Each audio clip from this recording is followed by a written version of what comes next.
God's unique plan for world renewal. 10th lesson.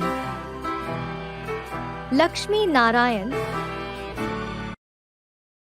In today's age full of problems, human being doesn't know the aim of his life. With the help of the scientific inventions, man has made progress beyond imagination.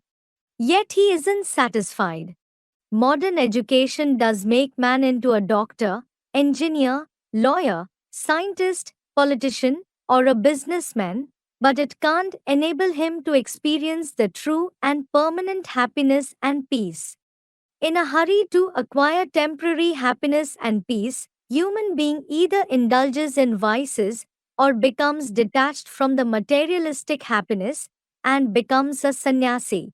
However, true happiness and peace is neither obtained through vices nor through renunciation.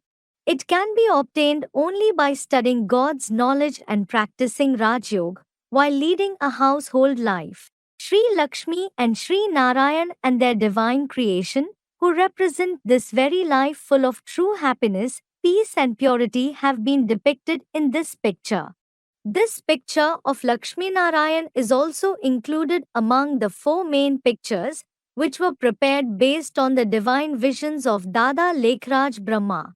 The aim of the present human life, that is, transformation of a man into Narayan and a woman into Lakshmi, has been shown in this picture. The point of light, the creator Shiv and his subtle creations Brahma, Vishnu and Shankar have been shown at the top in the picture. For them, it has already been mentioned in this book that these 3 personalities become instruments in the 3 divine tasks of the Supreme Father Supreme Soul, meaning the establishment of heaven, its sustenance and the destruction of the old world. Whereas below the Trimurti, the souls who are going to be revealed in the form of Lakshmi Narayan in the confluence age, and Sri Radhe and Sri Krishna who will be born as their divine children in the golden age, have been depicted. The title of the picture, The Creators of Heaven, refers to Lakshmi Narayan and not Shiv. It is because only the incorporeal inheritance of knowledge is received from the point of light Shiv in the confluence age. In the confluence age, the 2 most elevated souls, who assimilate the knowledge of the Supreme Father Supreme Soul to the greatest extent, are revealed in the form of Sri Lakshmi and Sri Narayan.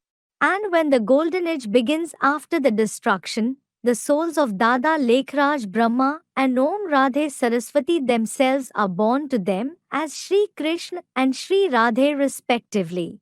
In the middle part of the picture, it is written, "The golden age divine sovereignty is your divine birthright."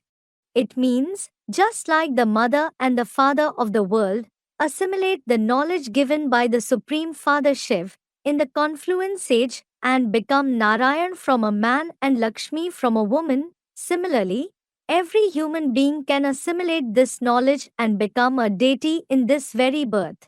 But to become a deity in this very birth doesn't mean that we will receive ornaments, clothes, etc. like Lakshmi and Narayan depicted in the picture.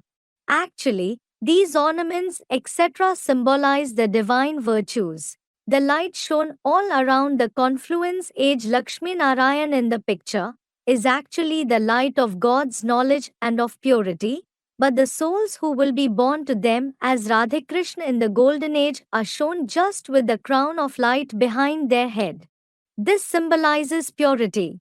It is because, after the destruction, the knowledge of the beginning, middle and end of the world, narrated by the Supreme Father Supreme Soul, becomes almost extinct. Here, one more topic to be taken into consideration is that the confluence age Lakshmi Narayan shown in the picture will be the world empress and the world emperor, because the souls of all the religions of the world will accept them as their mother and father in the end. However, after the destruction, the human world will be limited to just India, because all the other religious lands will be submerged in the ocean for 2500 years. After the destruction, Radhe Krishna, who are born as the children of Lakshmi Narayan in the golden age, will become the crown prince and crown princess, only for the 900,000, that is 9 lakh deities of Bharat, and not for the entire world. Although the same Radhe Krishna will grow up and take the title of Lakshmi Narayan, they can't be called the world emperor and the world empress, because after the destruction, most of the souls in the world will have returned to the supreme abode. Therefore, the confluence sage Lakshmi Narayan themselves are the true Lakshmi Narayan. The story of this true Narayan, who confronts the false topics of knowledge of the false world, is heard in every house in Bharat even today. In the Golden Age, every human being will be called a deity, and he will be complete with all the virtues, complete with 16 celestial degrees, completely free from vices, the one who follows the highest code of conduct, and double non-violent. As it is clear from the picture, there, that is in the Golden Age, the nature itself will serve its masters, meaning the deities in every way. There will always be a pleasant climate there. There will neither be the fear of violent animals and insects, nor of the violent human beings. Neither will there be the need of doctors, nor any external means to decorate the cloth like body, because the soul as well as the body, both are pure, beautiful, and healthy there. It is shown in the picture that Krishna is exchanging gazes with Radhe and Radhe is exchanging gazes with Krishna. In fact, this is a sign of the indestructible and unadulterated love between the male and the female deities in the Golden and Silver Age. Unlike the present Iron Age situation, there is unadulterated love in heaven. They don't have relationship with many bodily beings. The foundation for this is laid in the confluence age itself, when the souls who become deities establish an unadulterated relationship with the Supreme Father after receiving God's knowledge. In the middle part of the picture, the topic of the divine birthright has been mentioned. It means the Supreme Father Shiv makes us into deities in this very birth, in the confluence age, that is, he purifies both our soul as well as the body.